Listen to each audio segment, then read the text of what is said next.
pour aider cette chaîne, partagez, likez, commentez, et puis peut-être, aidez-nous sur Tipeee. Oui, bonjour mes chers abonnés, comment allez-vous? Nous sommes le mardi 4 février 2025, c'est la revue de presse numéro 423. Alors Trump a proposé à l'Ukraine de lui renvoyer des armes à la condition que l'Ukraine paye ses armes. Et les paye comment? Puisque l'Ukraine évidemment est en déficit total. Eh bien, les paye en minerais stratégiques. Ah, minerais stratégiques. Alors c'est peut-être encore quelque chose pour les négociations, on ne sait pas. Peut-être que c'est un coup de bluff auprès de la Russie pour essayer de faire peser ceci ou cela. Nous verrons bien. D'autre part, les combats continuent avec acharnement en Ukraine. En tout cas, ce qu'il y a de certain, c'est que M. Netanyahou, lui, qui est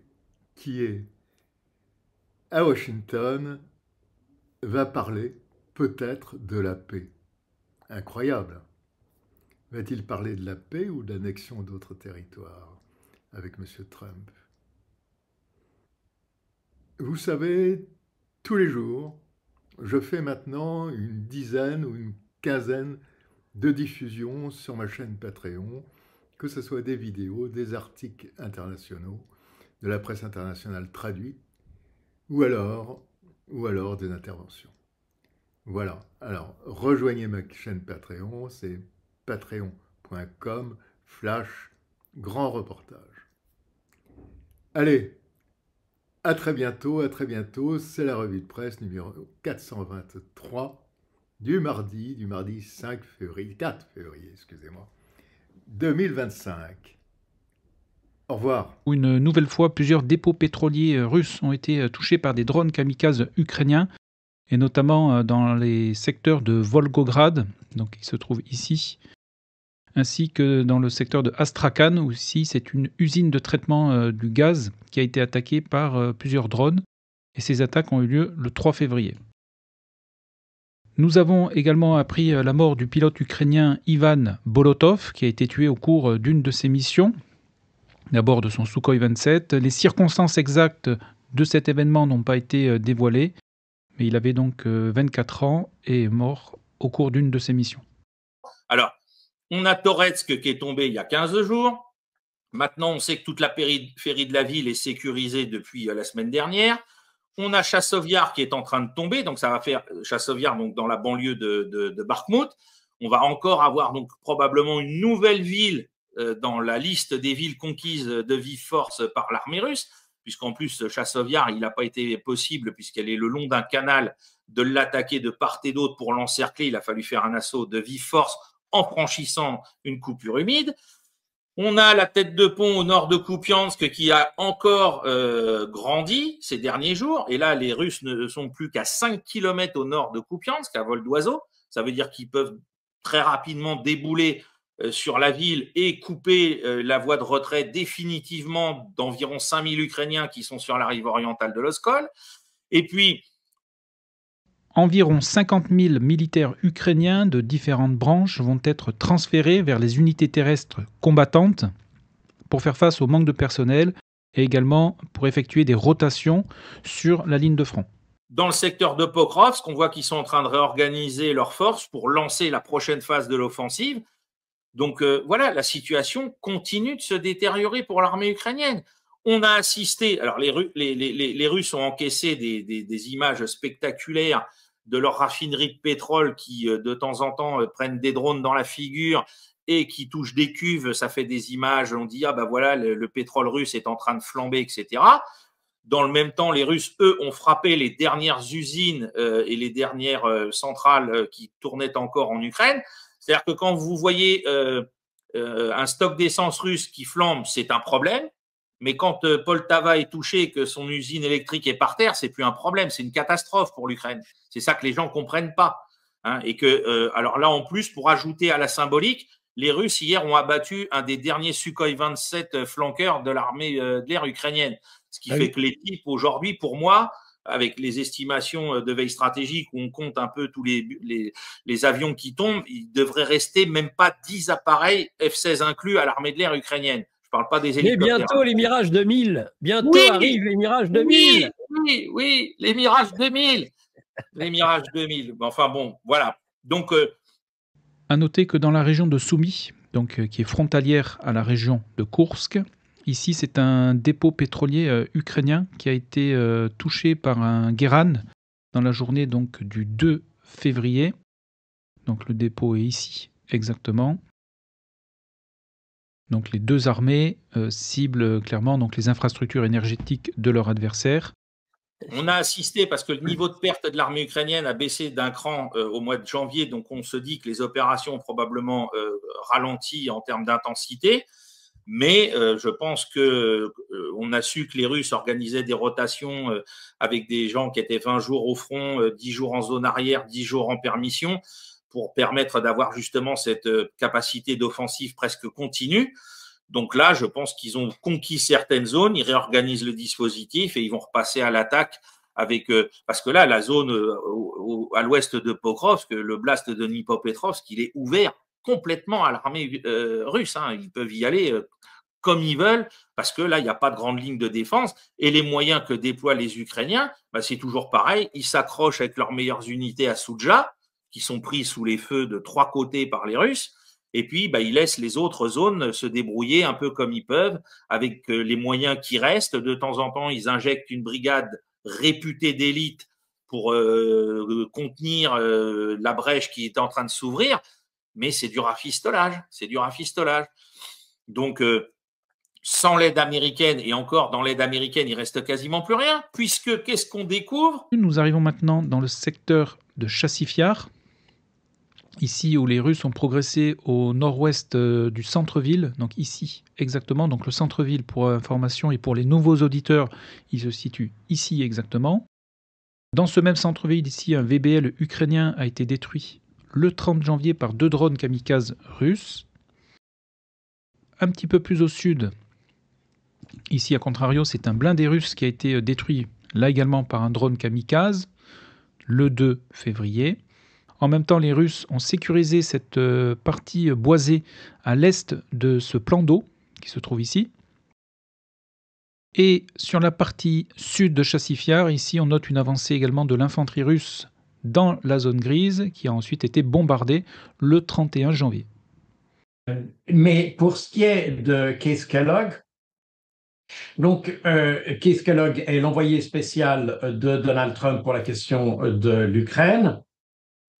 Et je pense qu'il a été sélectionné parce que fin avril 2024, il a publié sur le site qui est America First Institute, qui est une sorte de think tank qui devait rassembler la philosophie de Trump dans la période électorale. Aujourd'hui, on peut retrouver un certain nombre de textes qui marquent les éléments centraux de la politique, à la fois intérieure et extérieure, de Donald Trump. Et Keith Kellogg avait fait un article à l'époque qui avait été le premier à évoquer la ligne démilitarisée, les peacekeepers, donc les soldats de maintien de la paix, etc., etc. Or, aujourd'hui, on voit que Keith Kellogg est en train de s'éloigner de son article. Il a été choisi pour ça, mais aujourd'hui, je pense qu'à la fois Trump et lui voient que le problème est un tout petit peu plus complexe que ce qu'ils avaient prévu à l'époque. D'abord, en avril 2024, eh bien, Keith Kellogg a travaillé sur la base de ce qu'il avait comme connaissance.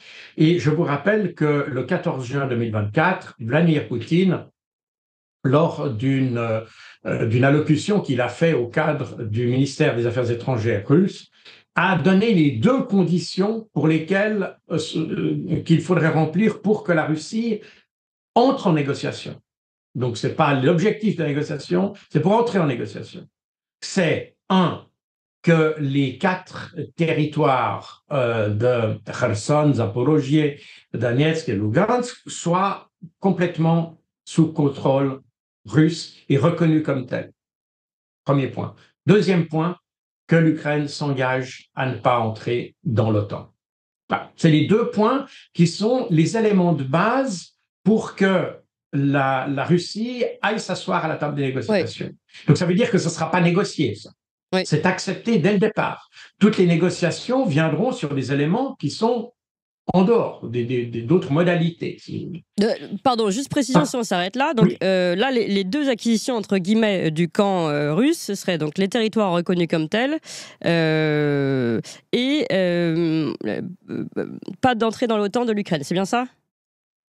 Nous arrivons maintenant sur le secteur de Toretsk où les combats ont toujours lieu donc sur la partie nord de la ville et ici plus exactement dans la mine de charbon de cette même ville, un T-64 a fait irruption dans ce quartier ici, donc le 31 janvier, et a tiré sur les bâtiments à proximité, bâtiments dans lesquels se trouvaient des soldats russes.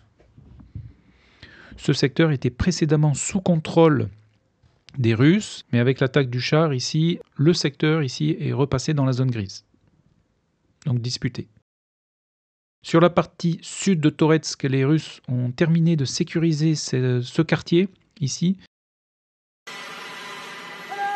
L'Arabie Saoudite et les Émirats Arabes Unis sont vus par la Russie comme des lieux possibles pour une rencontre entre le président américain Donald Trump et le président russe Vladimir Poutine, ont déclaré à Reuters deux sources russes ayant connaissance des discussions. Les responsables russes ont jusqu'à présent nié tout contact direct avec les États-Unis concernant les préparatifs d'une conversation entre Trump et Poutine, qui précéderait une éventuelle rencontre plus tard cette année. Cependant, des responsables russes de haut niveau ont visité l'Arabie Saoudite et les Émirats Arabes Unis ces dernières semaines, selon des sources russes qui ont parlé sous couvert d'anonymat en raison de la sensibilité de la situation. Une source a déclaré qu'il y avait encore une certaine résistance à l'idée en Russie, car certains diplomates et responsables du renseignement parlent des liens militaires et de sécurité étroits que l'Arabie Saoudite et les Émirats Arabes Unis entretiennent avec les États-Unis. Mais Trump et Poutine ont tous deux des relations amicales avec les dirigeants de l'Arabie Saoudite et des Émirats Arabes Unis. Le prince héritier d'Arabie Saoudite, Mohammed Ben Salman, a été le premier chef d'État étranger avec lequel Trump a parlé au téléphone après avoir pris ses fonctions. Il a décrit le prince héritier comme un gars fantastique lors de son discours en lien vidéo au Forum économique mondial à Davos. Poutine, qui a visité l'Arabie Saoudite et les Émirats Arabes Unis en 2023, a déclaré en septembre dernier qu'il était reconnaissant envers Mohammed Ben Salman pour l'aide qu'il a apportée à l'organisation de l'échange de prisonniers, le plus important entre les États-Unis et la Russie depuis la guerre froide. Poutine et Mohammed Ben Salman ont également établi une relation personnelle étroite depuis 2015, lorsque le prince a visité la Russie pour la première fois. Tant Mohammed Ben Salman que le président des Émirats Arabes Unis, Mohammed Ben Zayed Al Nahyan, ont maintenu une neutralité tout au long de la guerre en Ukraine, ne rejoignant pas l'Occident dans la critique et les sanctions contre la Russie. Les deux dirigeants ont également maintenu des contacts réguliers avec le président ukrainien Volodymyr Zelensky. À ce stade actuel, les sources russes ont écarté la Turquie, un membre de l'OTAN qui a accueilli les pourparlers de paix infructueux entre la Russie et l'Ukraine en mars 2022 comme un lieu possible pour la rencontre Trump-Poutine. Je voudrais également vous partager une information côté russe, puisque ces derniers ont noté qu'en face de la région de Belgorod, donc Belgorod, c'est cette ville qui se trouve ici, qui va apparaître, donc nous avons l'oblast de Kharkov. En face de Belgorod, les Russes ont noté des mouvements de troupes ukrainiennes inhabituels le long de la frontière, avec une augmentation des effectifs et des approvisionnements en carburant. Donc la question, est-ce que cette force va être utilisée pour expulser les Russes de la partie nord de Kharkov, puisque pour rappel, ici, vous avez une présence russe donc dans le secteur de Liboké et sur Vovchansk, donc c'est en territoire ukrainien et qui est contrôlé par les Russes. Va-t-il y avoir une incursion des Ukrainiens sur Belgorod? Est-ce simplement du bluff? Le temps nous le dira. Puisque d'ailleurs, en avril 2022, lorsqu'il y a eu cet accord ou cette partie d'accord qui a été signée d'ailleurs par la délégation ukrainienne, il a été signé donc accepté par la délégation ukrainienne, il devait encore être signé par la délégation russe lorsque Boris Johnson est intervenu pour que l'Ukraine se retire sa signature. Mais ce qui était prévu dans cet accord, ce que les Ukrainiens avaient accepté déjà à l'époque, c'était que l'Ukraine n'entre pas dans l'OTAN. Oui. Par ça, les Russes, en échange, avaient accepté de se retirer des zones qu'ils occupaient, avec l'exception de la Crimée et des 2 républiques du Donbass, dont le statut devait encore être négocié. Donc, si vous voulez, si Zelensky avait résisté à Boris Johnson et accepté les termes d'Istanbul, eh bien, il serait beaucoup mieux aujourd'hui que ce qu'il y a. Évidemment, aujourd'hui, les Russes disent: vous n'avez pas accepté en avril 2022. Le train est passé, terminé. J'entends, on ne peut pas revenir en arrière. Tous ces gens ne sont pas morts pour rien. Ouais. Donc, mais plus loin, vous comprenez, pour monter dans le temps, puis dire si Zelensky avait accepté les accords de Minsk, eh bien, il aurait l'Ukraine telle qu'on l'avait sur la carte en 2014. La seule différence, c'est qu'il y aurait eu une relative autonomie des 2 républiques du Donbass et peut-être d'autres pour d'autres minorités, puisque les droits des minorités devaient être respectés selon les termes des accords de Minsk. Oui. Donc, Zelensky est allé dans les politiques du pire chaque fois, qui a conduit chaque fois l'Ukraine dans une situation plus défavorable. Oui, d'accord. Et on voit qu'aujourd'hui, il est d'ailleurs toujours dans cette dynamique. L'information essentielle de ces 4 derniers jours est la réactivation du front de Siversk par les Russes, puisqu'il y a eu des attaques à l'est de Verkhnomanske. Ah bah alors la situation sur le terrain, alors ce qui est très intéressant d'un point de vue de communication, il y a quelques semaines, on a le reporter britannique qui est du côté qui est avec les soldats des républiques séparatistes depuis 2015, je crois, qui fait des reportages. C'est Patrick Lancaster, qui tient une chaîne YouTube dans laquelle il publie, depuis 2015 des reportages sur la guerre dans le Donbass. Là, il était dans le saillant de Soudja. Et il a filmé les exactions qui ont été commises par l'armée ukrainienne sur les populations civiles russes. Donc, on a des preuves de crimes de guerre. Si on était dans un système, je dirais, neutre, ça aurait dû faire la une des journaux comme Boutcha. On aurait dû nous dire, regardez, l'armée ukrainienne, elle a attaché les gens les mains dans le dos, elle les a zigouillés, il y a eu des viols, il y a eu ceci, il y a eu cela. Et là, lui, il a filmé ça dans des villages russes, du saillant de Soudja. Ça, c'est le premier point. Deuxième point, dans la même veine, avant-hier, on a assisté à une frappe de HIMARS ukrainiens sur une école à Soudja, pour nous faire croire que c'était l'aviation russe qui avait bombardé sa propre population. Bon, ça a été débunké, mais là encore, voilà, dans la guerre de communication, on voit bien qu'on essaye de faire encore monter les enchères. Alors, on fait monter aussi les enchères du côté russe parce que les combattants sur place qui ont découvert les charniers dont je viens de parler, on imagine bien ce qui va se passer s'ils tombent sur des soldats ukrainiens demain. On pourra toujours nous dire « Ah, ils ont abattu des prisonniers ». Bah oui, au bout d'un moment, les gars, c'est la guerre. C'est-à-dire que c'est ce qu'on déplore. C'est ce qu'on déplore toujours en ne voyant qu'un côté des choses, en disant « Les Russes abattent des prisonniers ». Voilà, c'est ça. Alors, je rappelle que là, il est avéré que des 2 côtés de la ligne de front, comme ce fut le cas pendant des conflits précédents à l'égard des tireurs d'élite, des fameux snipers, aujourd'hui, c'est les équipages de drones qui subissent le même sort quand ils sont capturés. C'est-à-dire que là, vu que les mecs amènent la mort qu'on ne peut pas voir arriver, quand ils sont capturés, généralement, ceux qui les capturent les liquident parce qu'ils font passer leur nerf sur eux. Voilà, ça a été le cas des snipers pendant les conflits précédents, quelles que soient les armées. Il n'y a pas de degré de moralité. Mais et donc on est de ce côté-ci, on nous dit toujours, il y a bien sûr que les Russes qui font ça, les Ukrainiens, mon Dieu, c'est des braves gens, ils font jamais ce genre de choses. Bien évidemment, on est bien sûr conscient que c'est pas du tout ce qui se passe. 2014, there are riots it's called the Maidan Rebellion in Ukraine, which we're not told that we are financing those riots. The newspapers never told us, our government never told us. USAID, which is a CIA front, put $5 billion into funding those riots. Those riots lead to a coup d'etat against the first democratically elected government of the Ukraine.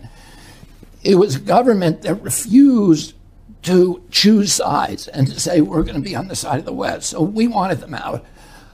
A month before that government is overthrown, Victoria Nuland, who's the part of the centerpiece of the neocon ideology and who is now a high-level official in the State Department, has a secret call with the U.S. ambassador, which is tape recorded and is now public, which anybody can go and look up, where she is picking the new cabinet for the Ukraine, which is which is a U.S. Western cabinet. So they're picking the new government a month before the old government is overthrown. Is that how democracy? Is that democracy when Victoria Nuland picks her government? Well, that's the point. Is USAID doesn't really do, and the CIA don't do democracy. The CIA has overthrown, I think, 83 governments between 1947 and 1997. That's a third of the governments on Earth, and most of them were democracies. Oh, it doesn't do democracy. Au travers une interview, entre autres, de Rubio, le nouveau secrétaire d'État, qui dit renoncer, trouver que c'était une anomalie de l'histoire, en effet, que d'être dans un monde unipolaire suite à la Seconde Guerre mondiale et à l'hégémonie américaine qui s'en est suivie, et qu'il voulait retrouver ce monde multipolaire qui est le lot commun des relations internationales depuis l'ère moderne, j'ai envie de dire. Bon, enfin, en tout cas, là, ce qui nous intéresse, c'est ce basculement dans le discours, dans la posture américaine, à savoir que le monde multipolaire revient enfin en force et l'Amérique l'accepte telle qu'elle. On a parlé depuis plusieurs mois, depuis même plusieurs années pour certains, du retour des empires. On en a parlé beaucoup pour évoquer la politique diplomatique de la Turquie, de la Russie, de l'Iran, de la Chine. Alors ça concernait toujours les pas gentils, les méchants. Et là, l'Amérique acte que ce monde, c'est celui du réel. On quitte le monde du discours des bisounours où tout le monde il est gentil et puis il y a quelques méchants à la périphérie. Rubio dit, à la fin de la guerre froide, on a hérité, nous, Américains, d'un monde unipolaire. On avait toutes ces théories sur la fin de l'histoire, avec cet historien, là, Fukuyama, je crois, de mémoire, qui nous disait que c'était fini. La fin de l'histoire et le dernier homme, Francis Fukuyama. Voilà, c'est ça, que le capitalisme avait vaincu, triomphant, etc. Et que l'Amérique allait devenir, ça avait été évoqué à l'époque, le gendarme du monde, que les Américains allaient régler tous les problèmes sur Terre, etc. Problèmes pour lesquels d'ailleurs ils étaient responsables de la majorité, ça c'était toujours très drôle. Et là, aujourd'hui, l'équipe Trump est composée de gens qui sont plus ou moins réalistes et ils acquiescent cette idée que on en a terminé de l'unipolarité.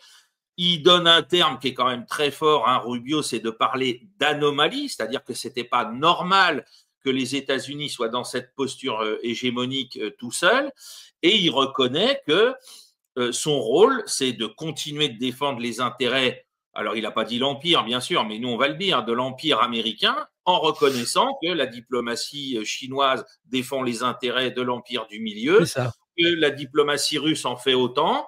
Il continue de nous dire quand même, je rappelle à tous ceux qui n'ont pas compris notamment là ce qui se passait avec Candace Owens dans ses propos, ces gens-là parlent d'abord au peuple américain. Ils ne parlent pas aux Français, ils ne parlent pas aux Européens, ils n'en ont rien à faire, donc ils parlent d'abord au peuple américain. Donc ils ne vont pas dire aux Américains, il n'y a plus de méchants.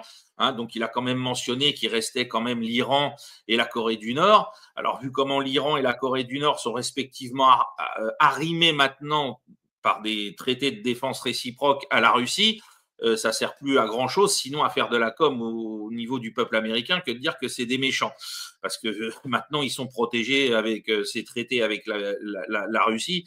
Ça va les mettre à l'abri, à mon avis, pendant un petit moment de sérieux problèmes. Donc, on revient à cette époque, comme tu le disais, qui est héritée de l'ère moderne, c'est-à-dire les traités de Westphalie. C'est-à-dire on est avec des puissances, avec des niveaux plus ou moins élevés, plus ou moins importants, d'ambition régionale, d'ambition planétaire. Et puis, c'est les diplomaties de ces États qui négocient. Rubio l'a très bien dit. Il dit, moi, j'essaye d'apaiser les frictions avec les grands pays comme la Russie, comme la Chine, autant que possible. Et puis là où il n'y a pas de possibilité d'aplanir les frictions, eh bien, on réglera les problèmes principalement par le commerce. Et il me semble que Keith Kellogg, dans les promesses qui ont été faites pour ouvrir le dialogue avec la Russie, a dit on promet qu'on empêchera en gros l'Ukraine de rentrer dans l'OTAN, mais sous 20 ans. Voilà, oui, il y a eu tous ces schémas-là parce qu'on a bien compris que la question de l'OTAN était une question, une vraie question.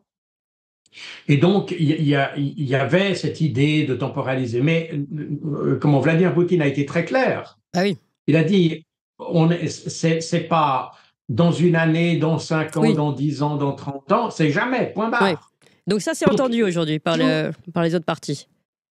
Maintenant, aujourd'hui, on a très bien compris, et c'est ce qui complique le calcul, si vous voulez. Oui. Parce qu'autrefois, aujourd'hui, les Occidentaux voient qu'ils n'ont plus de carte en main.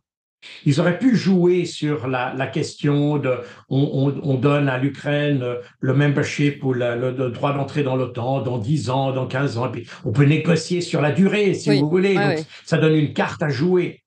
Mais aujourd'hui, et c'est ce qui complique le calcul de Keith Kellogg, c'est qu'il n'a absolument aucune carte en main.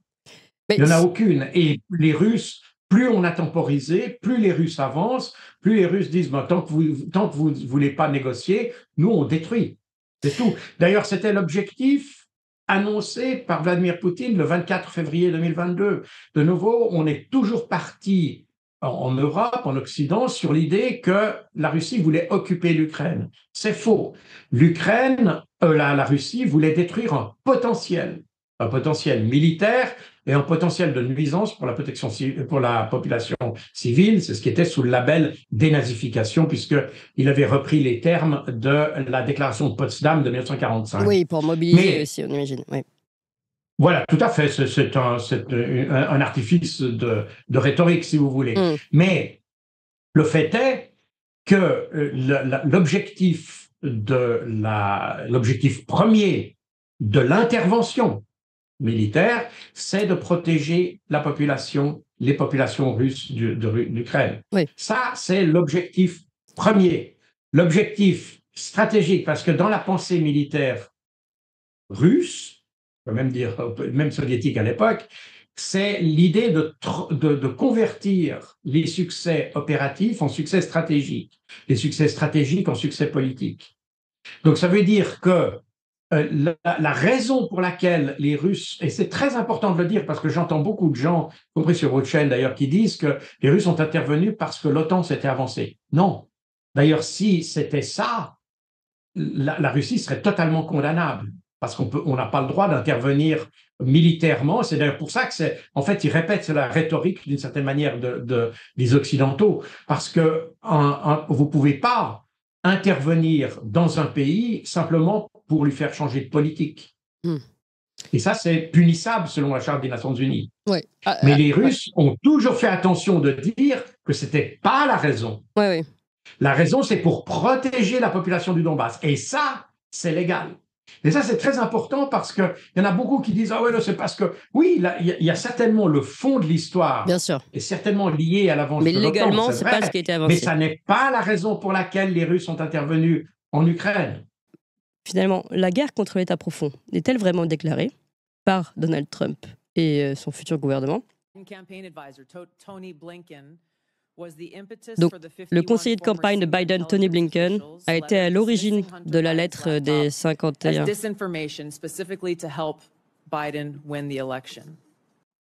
aux responsables de renseignement, rejetant l'ordinateur portable de Hunter Biden comme de la désinformation spécifiquement pour aider Biden à remporter l'élection. Voilà ce que dit ici Tulsi Gabbard, juste pour illustrer ce que vous disiez. Donc on a bien compris déjà votre premier point, Jacques Beau, c'est-à-dire c'est trop simple de dire c'est la faute de la CIA, si on reprend le pouvoir sur la CIA, tout est fini. Il y a des ordres derrière et la CIA est instrumentalisée. Donc ça, on a compris ce point-là. Mais si on continue d'avancer donc dans l'analyse de ce qui se passe en ce moment, Quelles sont les nouveautés tout de même? Est-ce que, pour revenir à l'idée peut-être d'une volonté de paix, que ce soit en Ukraine, qu'est-ce qui se passe avec le fameux émissaire Kees Kellogg? Et puis, plus généralement, est-ce que malgré tout, cette dénonciation de Tulsi Gabbard de dire on a déclenché une guerre en Irak sur de mauvais fondements, est-ce que ça veut dire on ne veut plus aujourd'hui déclencher, qu'on va lutter, alors que ce soit contre le renseignement ou alors contre le complexe militaro-industriel ou contre les politiques qui ont eu de mauvaises idées, peu importe, qu'on se mette à lutter contre ces déclenchements de guerre non justifiés?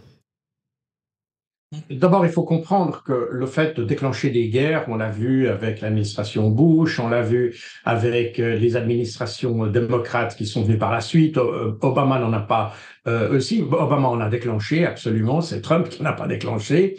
Donc, on voit qu'on a un phénomène qui est dit bipartisan.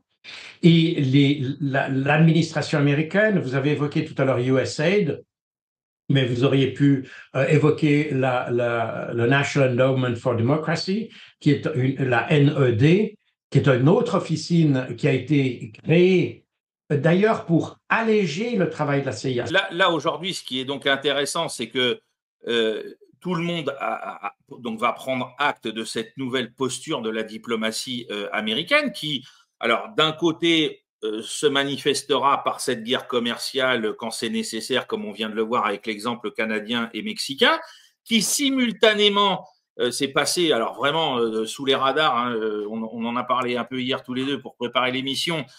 Il y a eu une frappe qui a été menée en Somalie contre des chefs donc réputés appartenir à l'État islamique et qui aurait été faite en lien avec l'attentat qu'il y a eu à la Nouvelle-Orléans pendant les fêtes de Noël, hein, c'est ce que nous disent les agences de presse américaines. Alors, on sait que c'était des chefs de la mouvance État islamique en Somalie qui ont été visés, mais par contre, on ne connaît pas l'identité de ces personnes et on ne sait pas exactement si elles ont été éliminées par ces frappes. Mais voilà, on va avoir, comme on l'a eu dans le premier mandat de Trump d'ailleurs, quand il faut taper, on continuera de taper, mais on ne va pas se lancer dans des guerres interminables parce que là, ça nécessite un investissement financier des États-Unis qui est beaucoup trop lourd et qu'on ne peut plus supporter. Alors maintenant, on est dans une situation où les Américains, enfin Trump en particulier, et les gens qui sont avec lui, ont vu que les guerres que l'on pratique sont en réalité des trous noirs qui servent à rien du tout. On déverse de l'argent et ça rapporte rien. Et l'exemple de la guerre en Ukraine en est le plus grand exemple. Et c'est la raison pour laquelle Trump veut terminer ça. Trump n'est pas un pacifiste. Et c'est la même chose au Moyen-Orient. C'est pas un pacifiste. Simplement, il veut pas être entraîné dans des conflits qui vont distraire des ressources de son projet, qui est faire de l'Amérique grande again, make America great again. Et c'est sa manière de rendre à l'Amérique sa grandeur. Donc il y a deux manières, si vous voulez, dans la politique américaine. Les démocrates ont plutôt tendance à dire que la grandeur américaine est créée par la grandeur à l'extérieur du pays, y compris par la présence militaire, etc., alors que les républicains ont plutôt, je dis bien plutôt, la vision que c'est l'Amérique qui doit être grande, qui doit produire, qui doit inonder le marché mondial de ses produits, etc., etc. Si vous voulez, c'est une grandeur depuis l'intérieur, alors que les démocrates voient plutôt une grandeur depuis l'extérieur, qui diffuse des valeurs, etc. Évidemment, aujourd'hui, on peut y mettre le wokisme et tout ce que vous voulez, mais si vous voulez, les démocrates ont plutôt une approche extérieure de la grandeur de l'Amérique, alors que Trump a une vision très orthodoxe d'un point de vue républicain pour créer cette grandeur de l'intérieur. Et il sait que pour restituer la grandeur de l'Amérique, notamment reconstituer un tissu économique, reconstituer une économie basée sur la production et non pas sur la finance, eh bien, ça va lui coûter des milliards de dollars. Et ces milliards de dollars, il sait que ce qu'on dépense pour des guerres ne rapporte strictement rien à la grandeur de l'Amérique. Oui. Typiquement, l'Ukraine est cet exemple. Ça rapporte au complexe militaro-industriel, mais pas à l'Amérique. Oui. Pardon ? Ça rapporte au complexe militaro-industriel qui avait ses intérêts, mais pas à l'Amérique. Oui, c'est-à-dire que le complexe militaro-industriel, de toute façon, il tirera toujours ses marrons du feu parce que, vous savez, même durant la guerre froide, alors qu'on était dans une paix relative, comme on aimait le dire, il y avait, le complexe militaro-industriel fonctionnait. On n'est pas, et typiquement en Europe. Je dirais même que le complexe militaro-industriel s'est jamais mieux porté que pendant les périodes de paix. Oui. Voyez. Donc, c'est pas nécessairement la guerre qui crée la richesse du complexe militaro-industriel. Le complexe militaro-industriel, il a de toute façon des exigences d'évolution technologique, il y a de remplacement des matériels, etc. Donc, il y a bien d'autres. Ce complexe, il vivra et survivra toujours. Donald Trump demande une garantie sur les terres rares ukrainiennes en échange de l'aide américaine. Des armes contre des métaux précieux, le marchandage est lancé. Nous avons dit aux Ukrainiens qu'ils ont un certain nombre de terres de grande valeur. Et nous voulons une garantie par rapport à tout ce que nous avons investi là-bas. Nous voulons une garantie. Nous leur donnons de l'argent à l'appel, nous leur donnons de l'équipement. Et les Européens ne suivent pas ces investissements. Ils devraient payer au moins autant que nous. Nous avons un océan qui nous sépare de ce conflit. Eux, non. C'est plus important pour eux que ça ne l'est pour nous. Pourtant, ils payent beaucoup moins que nous. Donc nous sommes en train de réfléchir à un accord avec l'Ukraine afin de sécuriser ce que nous leur donnons grâce à ces terres de grande valeur et d'autres choses. Dans un plan de paix dévoilé en octobre dernier, le président ukrainien Volodymyr Zelensky avait proposé un accord spécial avec les partenaires de son pays, permettant une protection commune et une exploitation commune des ressources stratégiques de son pays. Sans évoquer spécifiquement les terres rares, il avait donné pour exemple l'uranium, le titane, le lithium, le graphite et d'autres ressources stratégiques de grande valeur. Est vrai ou pas, cet homme est un menteur. Et il l'a prouvé à plusieurs reprises. Alors bien évidemment, comme il représente la puissance américaine, tout le monde a peur, mais il est en train de nous rendre un tout petit peu service. Vous évoquiez l'Europe. L'Europe se rend compte tout d'un coup qu'il serait peut-être temps de resserrer les rangs. Même la Grande-Bretagne, qui après le Brexit a eu beaucoup de problèmes, qui avait espéré de Trump à une certaine époque, on a vu le résultat, se rapproche de l'Europe actuellement. Donc peut-être ça va amener l'Europe à voir, vous le rappeliez, Monsieur Manigold, cette cohésion que représentent des gens à un niveau, parce que effectivement toute l'Europe c'est 440 millions, mais à un niveau qui est presque égal un peu partout. Donc un vrai pouvoir économique qui, à mon avis, a une chance d'être l'équivalent, ou du moins la contrepartie, et créer l'équilibre face à un Donald Trump dont on connaît les limites malgré tout. Je voudrais rassurer tout le monde. Alors, il va lui-même atteindre ses objectifs très rapidement. C'est-à-dire qu'il ne suffit pas d'être devant des caméras, faire de l'affichage, annoncer des chiffres, faire une surenchère, parce que le retour de bâton, il va se faire au niveau économique. Donc la démarche en Ukraine, ce n'est pas une démarche pacifiste, c'est une démarche tout simplement pragmatique pour quelque chose qui des intérêts américains, coûte de l'argent. Voilà. Ouais, oui. Et je pense que si les Américains ne parviennent pas à amener les Ukrainiens et les Russes à la table de négociation, eh bien, je pense que les Américains, c'est un scénario d'ailleurs qui est évoqué aux États-Unis, c'est qu'au bout d'un moment, ils disent, bon, bah, écoutez, nous, on s'en occupe plus, on vous a donné la chance de faire quelque chose, vous l'avez pas saisi, débrouillez-vous, c'est plus notre affaire, et puis il va donner le bébé aux Européens qui devront, alors d'ailleurs même récemment, dans son interview avec Megyn Kelly, le sénateur, pas le sénateur, maintenant le secrétaire d'État, Marco Rubio, a dit que la reconstruction de l'Ukraine va coûter extrêmement cher, et il a dit, je ne sais pas qui va le payer. Oui. Donc ça veut dire en clair que c'est pas nous. Oui. Donc on voit très très bien que les Américains veulent se dégager de ce problème ukrainien et veulent rendre le bébé à l'Union européenne, pas seulement militairement, mais aussi dans la gestion de la reconstruction du pays. La défense européenne, sans les États-Unis, ne fonctionnera pas, a déclaré le secrétaire général de l'OTAN, Mark Rutte, lundi 3 février, lors d'une conférence de presse avec le Premier ministre britannique Keir Starmer à Bruxelles. Une OTAN ou quelle que soit l'organisation qui s'appellera alors sans les États-Unis, pour de nombreuses raisons, cela ne fonctionnera pas, a déclaré Rutte aux journalistes. Le Premier ministre britannique a déclaré que son pays ne choisissait pas entre les États-Unis ou l'Union européenne, soulignant qu'il était important de travailler avec les deux partenaires sur des domaines tels que le commerce et la sécurité. Les dirigeants européens ont tenu une réunion informelle dans la capitale belge lundi, après que les marchés financiers mondiaux ont chuté en raison des tarifs imposés au Canada, au Mexique et à la Chine par le président américain Donald Trump, se préparant à ses prochains mouvements avec l'UE dans la ligne de mire. Est-ce que ce nouvel état d'esprit, Xavier Moreau et ensuite Sylvain Ferreira, qui accepte la réalité, ce qui est multipolaire, qu'est-ce que ça aura comme conséquence sur le plan des négociations futures de paix en Ukraine ? Alors, avec Trump, faut toujours faire attention. Il y a ce qu'il dit et il y a ce qu'il fait. Donc, je pense qu'il faut se tenir à ce qu'il fait. Même mais si, ça change vite. Ça change vite. Il y a aussi des déclarations. Là, Trump vient d'en faire une en disant que lui, ce qui l'intéressait, c'était les terres rares en Ukraine. Enfin, oui. les métaux rares. Les métaux rares. Oui, donc, c'est du colonialisme le plus ouvert. Moi, l'avantage, c'est que, alors, il y avait un sénateur démocrate, pareil, très russophobe, qui avait dit, il y a pour des milliers de milliards de réserves.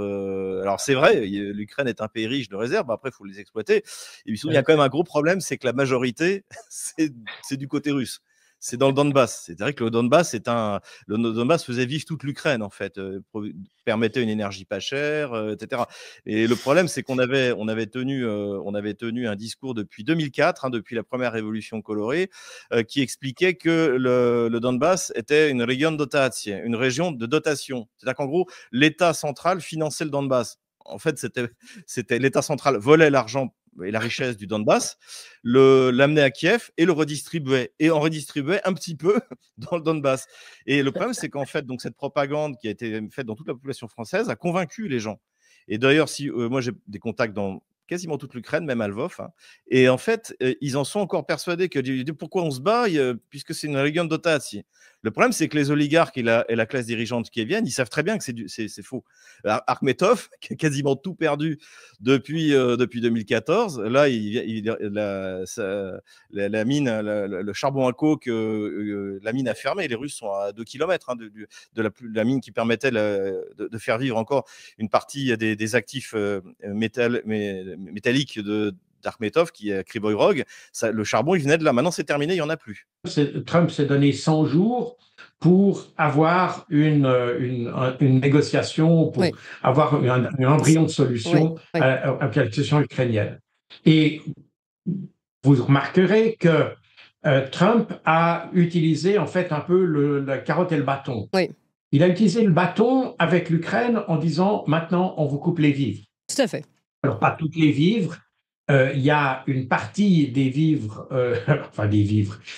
puisque le décret qu'a adopté Trump, si vous le lisez correctement, vous verrez que c'est tous les nouveaux projets qui sont gelés par Trump. Après, il y a Marco Rubio, le nouveau secrétaire d'État, et qui a précisé les choses, renforcé un certain nombre de choses. Et puis, il y a la question du USAID qui est venue, qui fait partie de ce gel des différents projets de financement, d'ONG, etc., de l'aide en général. En Ukraine, ouais. Mais les armes, apparemment, les armes qui avaient été promises par l'administration Biden et qui étaient prêtes à être envoyées à l'Ukraine ont quand même été envoyées à l'Ukraine. Donc, si vous voulez, on n'a pas tout coupé à l'Ukraine. Il y a des choses qui continuent à parvenir, peut-être plus grand-chose, parce que de toute façon, les Américains... Voilà, c'est ça, exactement. Et donc, les Américains n'ont plus grand-chose à donner à l'Ukraine de toute façon. Mais en gros, on a voulu, en resserrant les choses, en resserrant les vis, on a dit à Zelensky, maintenant, il faut que tu commences à aller négocier. Ouais. Et puis, on a fait la même chose du côté russe. Vous vous rappelez le tweet de Donald Trump, où en substance, il disait « J'ai le grand respect pour la nation russe, qui a perdu tant d'hommes durant la Deuxième Guerre mondiale, etc., etc. » Mais si vous n'allez pas négocier, je vais être obligé de mettre des sanctions sur vous de nouveau. Tout à fait. Donc, il y a un peu cette épée de Damoclès qui a été faite, et ça fait partie un peu de ce jeu de Trump de manier la carotte et le bâton. Oui. Et pour pousser, je rappelle que le gel de l'aide internationale prévu par Trump, c'est 90 jours. 90 jours, 100 jours, on est dans le créneau de ce que l'administration Trump s'est donné pour avoir une solution en Ukraine. Et là, c'est intéressant d'ailleurs, parce qu'il dit pas, il vient pas avec une solution. Il dit, vous allez vous asseoir et vous discuter. Ouais, donc, il les oblige à parler ensemble. Ouais, non, mais il vient plus avec une solution. Mais en fait, je trouve que oui, allez-y. Parce qu'ils n'ont plus de solution, ils n'ont pas de solution. Et ils se rendent bien compte que la solution qu'ils peuvent avoir, c'est une solution qui va nécessairement être celle des Russes. Et d'ailleurs, Donald Trump l'a dit, parce qu'on lui a dit qu'est-ce qui va se passer avec l'Ukraine, etc., et quelle va être l'issue de la guerre. Et puis, Trump a dit l'issue de la guerre sera déterminée par Poutine. Parce qu'ils ont très bien compris qu'aujourd'hui, toutes les cartes sont en main de la Russie. Et que l'Occident, maintenant, n'est plus que le spectateur de cette chose-là. Et ça montre d'ailleurs l'incapacité des Occidentaux, et là pas seulement peut-être des Américains, à la limite un peu moins que les autres, puisque je vous rappelle qu'au début novembre 2023, pardon, les Américains, et notamment le Pentagone, avaient conseillé à Zelensky de se rapprocher des Russes, enfin pas se rapprocher des Russes, mais de se rapprocher d'une négociation avec les Russes et d'engager un dialogue avec la Russie. Parce qu'ils ont très bien vu déjà en novembre 2023 que la situation allait tourner vers la catastrophe.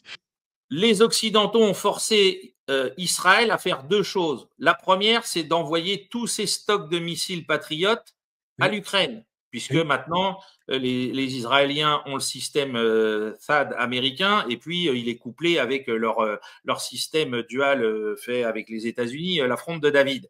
Donc, vieille version, nous rappelle Scott Ritter en disant c'est quand même pas de la version de première jeunesse, ces patriotes-là. Ils restaient dans les stocks. Donc on a dit à Israël, qui renaclait depuis plusieurs mois, d'envoyer ça en Ukraine parce qu'ils n'ont plus rien. Et deuxième truc beaucoup plus intéressant pour la ligne de front en Ukraine, et qui dit donc que nos arsenaux à nous sont au bout, parce que c'est ça qui est très intéressant. Parce que vu que les Américains, ils ont changé par rapport aux patriotes, qu'il n'en reste plus qu'en Israël, bon, c'est une chose. Mais c'est qu'on a demandé, et Israël a été obligé d'accepter, c'est d'envoyer les stocks d'armes conventionnels que Israël a chopés au sud Liban dans les dépôts du Hezbollah, ainsi que dans les dépôts de l'armée de Bachar el-Assad. Ça veut dire qu'il manque de missiles anti-chars en Ukraine, il manque de véhicules blindés, il manque de tout ça. Et on a dit à Israël, bon, les gars, vous avez récupéré plein de trucs là, vous envoyez ça à Kiev, parce que nous, on n'a quasiment plus rien dans les stocks. Donc vous dites que ce sont les politiciens qui ont instrumentalisé qui sont responsables, c'est clair. Ces politiciens, pour qui roulent-ils ? Est-ce qu'ils roulent pour eux-mêmes ou est-ce qu'ils roulent pour quelque chose qui est encore derrière, qui n'est pas finalement le renseignement ? Y a-t-il plus profond que le renseignement et les États et les politiciens ? Vous avez compris ma question ou pas ? Je sais pas si... Oui, d'une certaine manière. C'est ce qu'on appelle l'État profond, si vous voulez. C'est-à-dire des gens qui travaillent selon l'idéologie. Vous avez des gens comme Lindsey Graham aux États-Unis, Blumenthal, etc., qui sont des fanatiques. C'est des fanatiques, mais c'est comme Ursula von der Leyen ou Annalena Baerbock en Europe. Ce sont des fanatiques, tout simplement.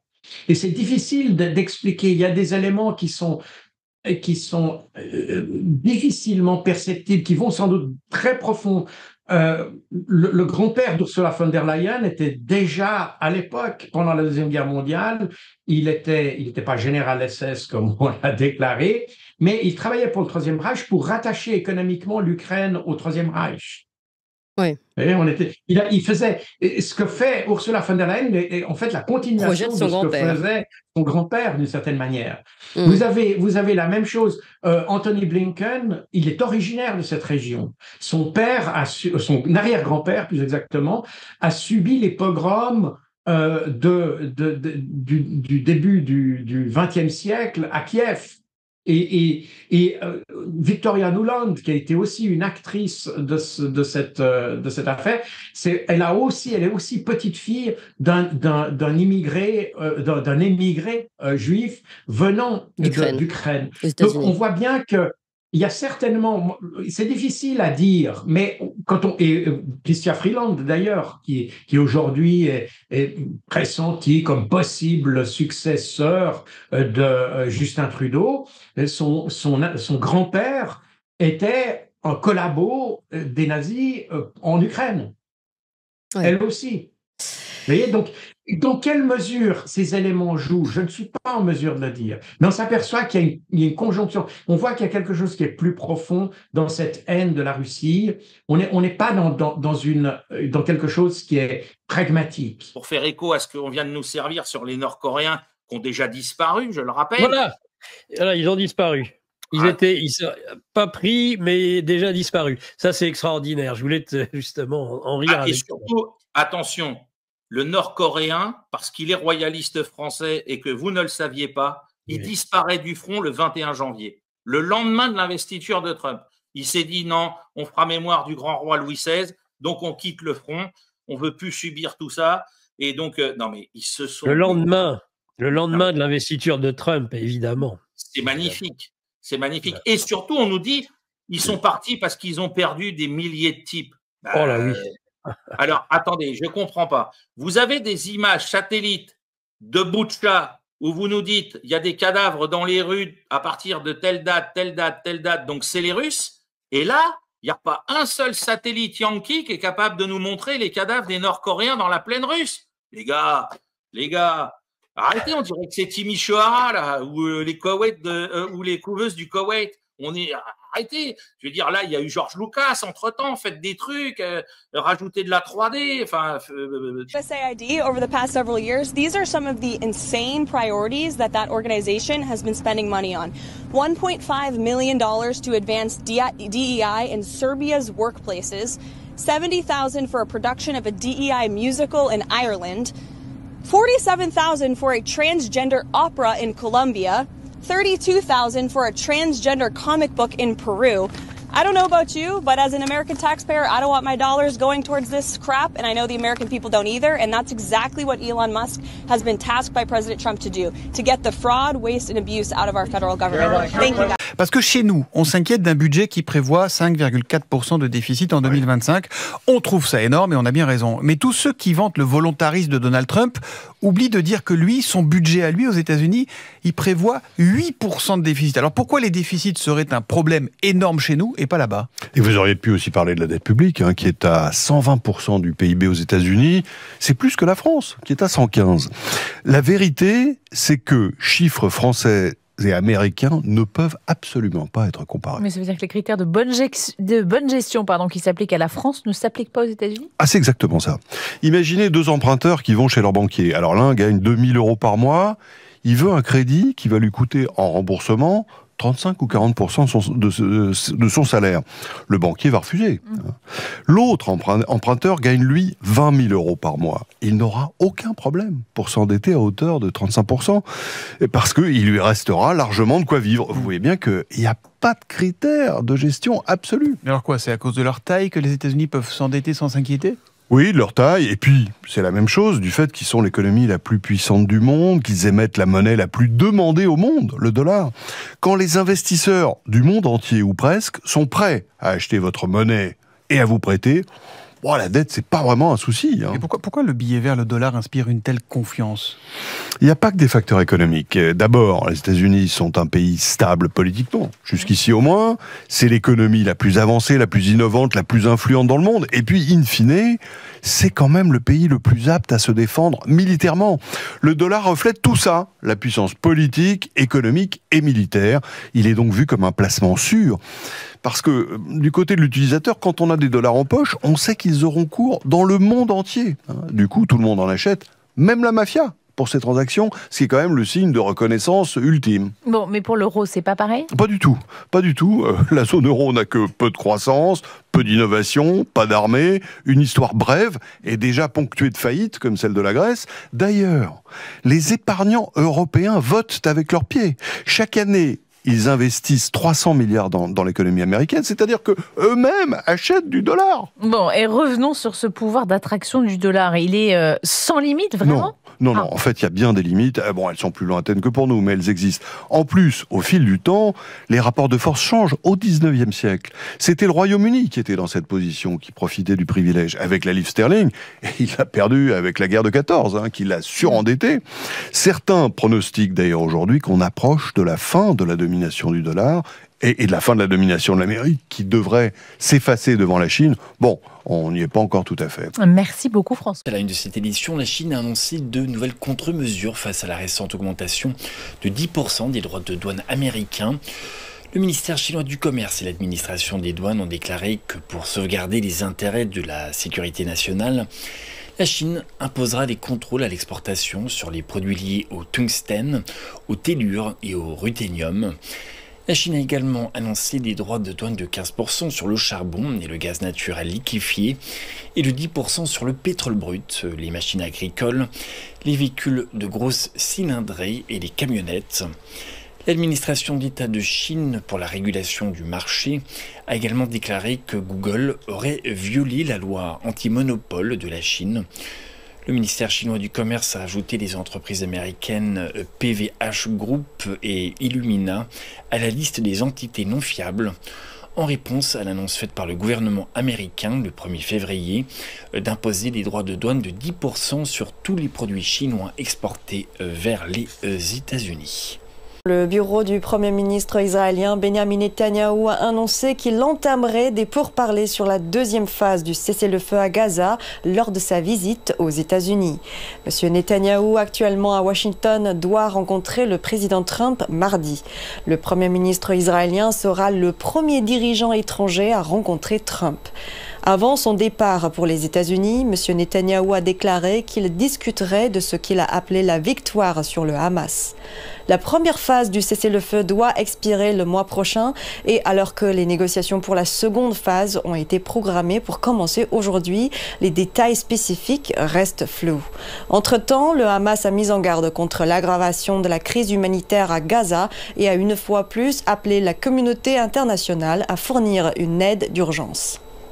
Oui, bonjour Dimitri Pavlenko. Benjamin Netanyahou, Vincent, est à Washington. Il vient négocier la deuxième phase de l'accord de trêve à Gaza. Il est le premier dirigeant, Benjamin Netanyahou, premier dirigeant étranger que reçoit Donald Trump à la Maison-Blanche. Oui, Benjamin Netanyahou est chez lui à Washington. Il connaît par cœur le bureau ovale. Il y a vu défiler une demi-douzaine de présidents depuis sa première visite à Ronald Reagan quand il travaillait à l'ambassade d'Israël. Il a entendu tous les dirigeants affirmer que le lien avec Israël est indestructible. Il n'est pas en terrain conquis, mais en territoire ami.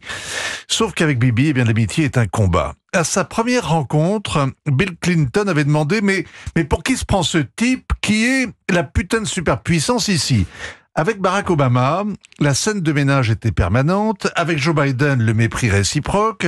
L'Américain se plaignait amèrement d'un sale type bluffeur et menteur. Avec Donald Trump, tout va mieux, mais personne ne sait où on va. On sait seulement que dans leur tête-à-tête, c'est la paix ou la guerre qui va se jouer. La guerre à Gaza, la guerre avec l'Iran. Et parlons d'abord de Gaza, Vincent. La trêve que les Américains ont obtenue prévoit 3 phases. La libération des 30 otages, c'est en cours. Il est temps de préparer la phase 2, c'est-à-dire le cessez-le-feu permanent. Et ça n'enthousiasme pas Benjamin Netanyahou. Il regarde le Hamas qui parade et le nargue dans les ruines de Gaza. Il rumine sa colère devant le traitement infligé aux otages. Il continue de croire qu'il peut éradiquer les terroristes. Il garde le doigt sur la gâchette. En prime, s'il cède à Donald Trump, son ministre Smotrich risque de claquer la porte et qui sait, provoquer la chute de son gouvernement. Non, décidément, Bibi n'est pas enthousiaste, mais en même temps, c'est délicat de dire non à Donald Trump. Il est imprévisible. Il a déjà donné beaucoup de gages en plus. Il a même brisé des tabous. Il a envisagé froidement de vider Gaza de ses habitants, une idée qui plaît bien aux sionistes les plus déterminés.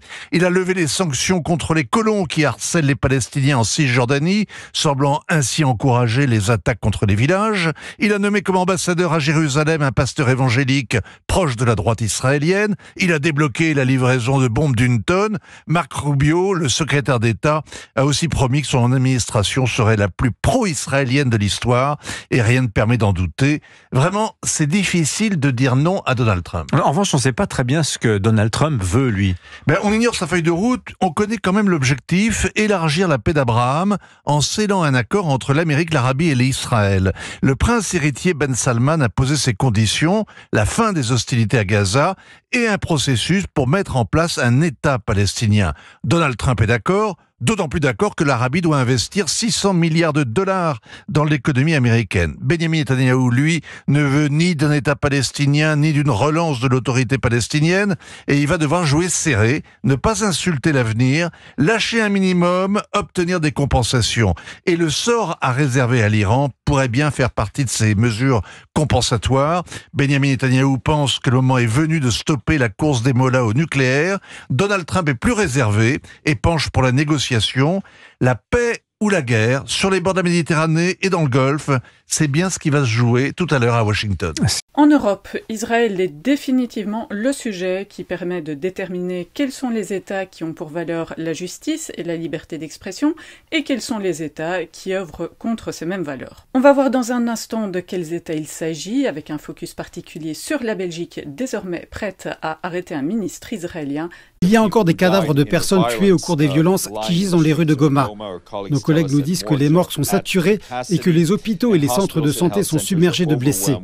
Bien que des efforts de chloration de l'eau soient en cours, avec le soutien de nos partenaires humanitaires, le manque d'eau potable oblige les habitants de Goma à se rabattre sur l'eau non traitée du lac Kivu. Et on vous retrouve Thierry Mariani, bonjour. Bonjour.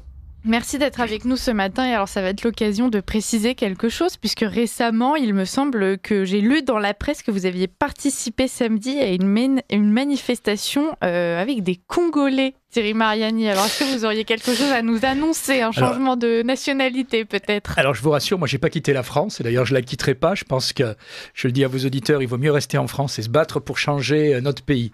Voilà, non, je suis pas devenu congolais, mais par moment, ce qui se passe loin de nos frontières peut nous concerner. Pourquoi ça nous concerne? D'abord parce que il y a une profonde injustice, j'y reviendrai dans quelques minutes, mais surtout, je le rappelle, le Congo...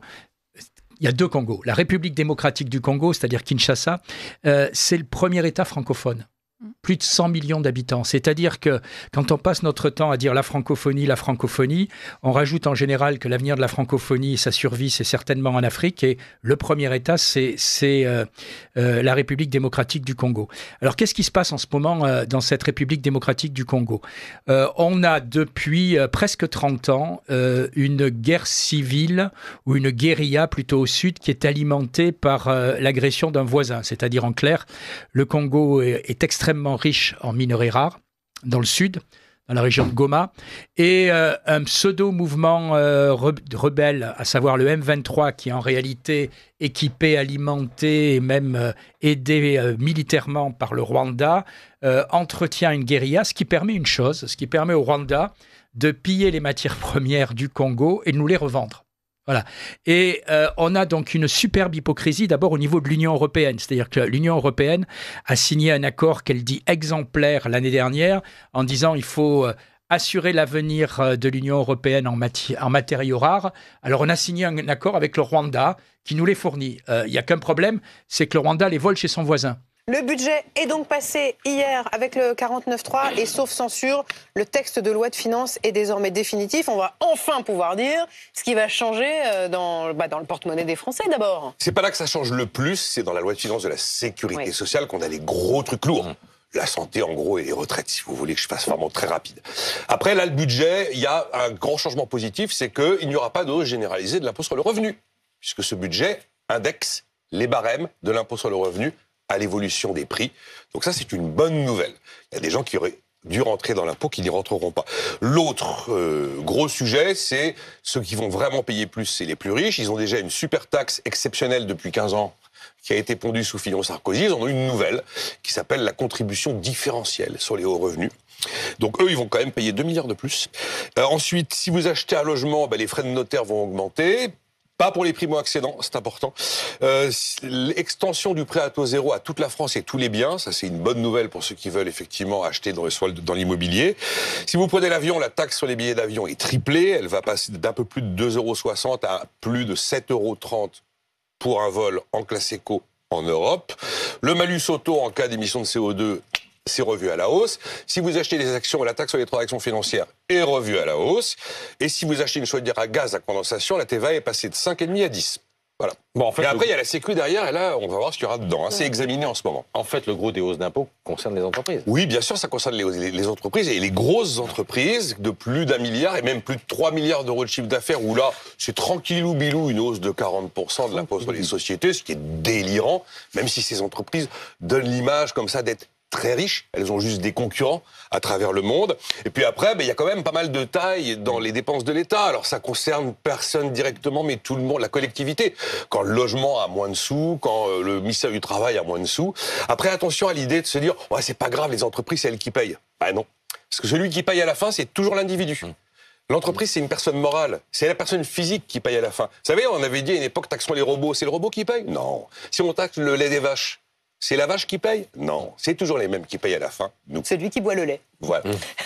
Merci Nicolas. Sur la gestion de la crise, on a quand même des éléments très clairs qui montrent, des échanges de SMS, que c'était truqué de l'intérieur, c'est-à-dire qu'il y a des membres de cette mission d'information, Renaissance... De la majorité, oui, qui transmettent des documents confidentiels à Agnès Buzyn avant son audition, ce qui est quand même assez abracadabrantesque. Mais vous montrez qu'il lui donnait les questions à l'avance, c'est ça? Exactement. Et non seulement il lui donne les questions à l'avance, mais aussi des documents, la trame de l'enquête, et également aussi, ils ont fait un travail préparatoire sur les députés. C'est quand même particulier.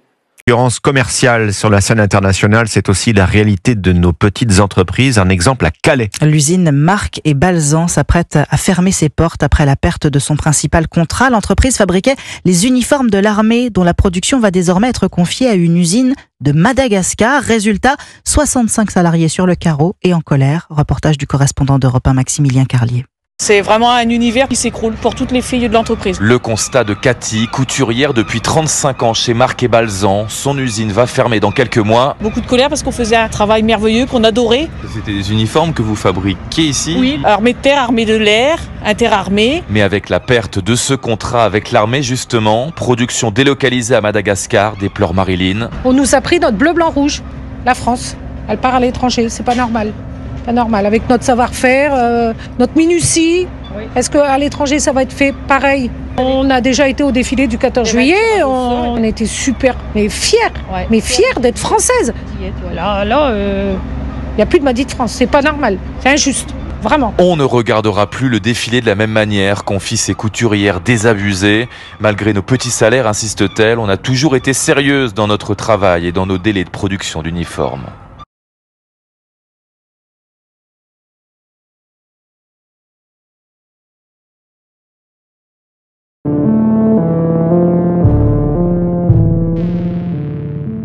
Alors, pour aider cette chaîne, partagez, likez, commentez, et puis peut-être, aidez-nous sur Tipeee.